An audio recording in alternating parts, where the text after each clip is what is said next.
ஆண்டவராக இயேசு கிறிஸ்துவின் நாமத்தினாலே இந்த காலை வேளையிலும் கூட உங்களை நான் வாழ்த்துகின்றேன். மறுபடியுமாய் நானும் நீங்களும் ஒரு புதிய நாளுக்குள்ளாய் பிரவேசிக்கும்படியான கிருபைகளையும் பாக்கியத்தையும் தேவன் நமக்கு கொடுத்திருக்கின்றார். நாம் ஒவ்வொரு நாளையும் தாண்டி வரும் பொழுது அந்த நாளின் முந்தைய நாளை நாம் நோக்கி பார்ப்போம் என்று சொன்னால், எல்லா காரியத்திலும் தேவன் நம்மை எப்படியாக வழிநடத்தி வந்திருக்கிறார் என்பதை நம்மாலே நிச்சயமாய் உணர்ந்து கொள்ள முடியும். ஆகினால் தானே வேதத்தில் நாம் பார்க்கின்றோம், அவரை நம்பின மனிதர் பாக்கியவான்கள் என்று சொல்லி, அவரை விசுவாசிக்கின்றவர்கள் பாக்கியவான்கள் என்று சொல்லி நாம் வேதத்தில் பார்க்கின்றோம். அப்படி என்று சொன்னால் இந்த காலை வேளையிலும் கூட அவரை விசுவாசித்தவர்களாய் நம்பினவர்களாய் அவருடைய சமூகத்தில் நானும் நீங்களும் கூடி வந்திருக்கின்றோம். அவருடைய சமூகத்தில் கூடி வந்திருக்கும் பொழுது அவர் எல்லாவற்றையும் செய்ய போதுமான தேவன் என்பதை நானும் நீங்களும் அறிந்தவர்களாய் அவருடைய சமூகத்தில் கூடி வந்திருக்கின்றோம். மத்தேயு 8வது அதிகாரம் 26வது வசனத்தை நான் வாசிக்கின்றேன்.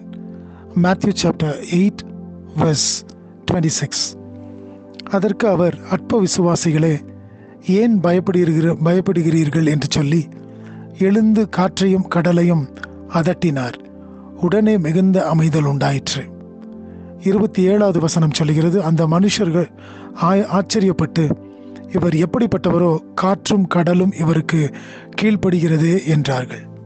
இந்த இடத்துல நாம் பார்க்கும் பொழுது ஜனங்கள் எல்லாரும் அந்த படவில ஏறிக்கொண்டு போகின்றார்கள். அப்பொழுது படகு அலையினாலே மூடப்பட்டு கடலிலே பெரும் காற்று உண்டாகிறது. அந்த இடத்துல மூழ்கி போகக்கூடிய ஒரு சூழ்நிலை.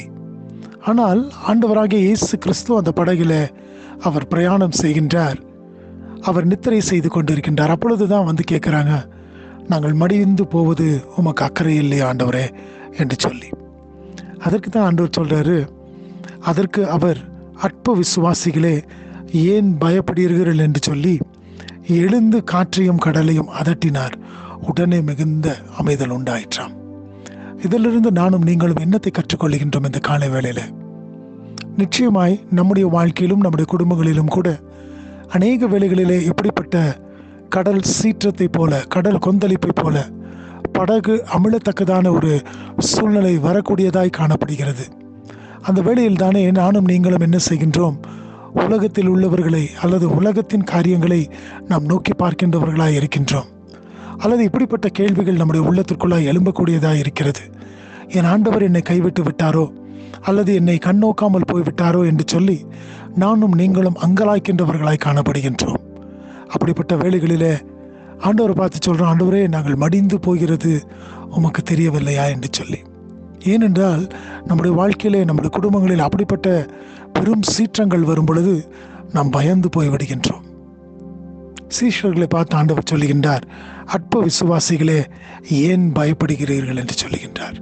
இன்றைக்கு உங்களையும் என்னையும் பார்த்து ஆண்டவர் கேட்கின்றார், நானும் நீங்களும் பயந்து போயிருப்போம் என்று சொன்னால், பயந்தவர்களாய் காணப்படுவோம் என்று சொன்னால், அற்ப விசுவாசிகளே, நீங்க விசுவாசிகளாய் இருக்கின்றீர்கள், ஆனால் உங்களுடைய விசுவாசத்தில் குறைவு காணப்படுகிறது. இன்றைக்கும் கூட ஆண்டவர் உங்களையும் என்னையும் பார்த்து இப்படிப்பட்ட ஒரு கேள்வியை கேட்கின்றவராய் இருப்பார் என்று சொன்னால், நம்முடைய பதில் என்னவாய் இருக்கின்றது? இந்த கால வேளையில் சிந்தித்து பார்ப்போம். இல்லை ஆண்டவரே, நான் விசுவாச குறைவாய் காணப்பட்டாலும் உம்மை நான் நோக்கி பார்க்கும் பொழுது நீர் என்னிடத்திலே விசுவாசத்தை நீரும் அதிகரிக்க செய்கின்றீர்.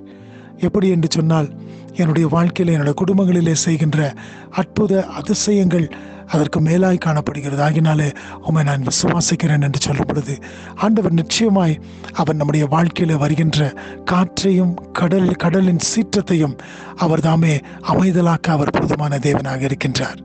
அப்பொழுது தானே பார்க்கின்றவர்கள் சொல்லுவாங்க, அவர்கள் எல்லாம் ஆச்சரியப்பட்டு 27வது வசனம், இவர் எப்படிப்பட்டவரோ, காற்றும் கடலும் இவருக்கு கீழ்ப்படுகிறது என்றார்கள். அருமையான தேவச்சனமே, நம்முடைய வாழ்க்கையிலும் கூட இப்படிப்பட்ட காரியங்கள் நடக்கும் பொழுது மற்றவர்கள் பார்த்து சொல்லுவார்கள், இப்படிப்பட்ட உன்னதமான தேவனை இவர்கள் தெய்வமாய் பெற்றிருக்கிறார்கள் என்று சொல்லி. அவர்களும் கூட இப்படிப்பட்ட ஒரு தேவனை அறிந்து கொள்ள அது ஏதுவாக காணப்படும். ஆகினாலே சோர்ந்து போகாதே.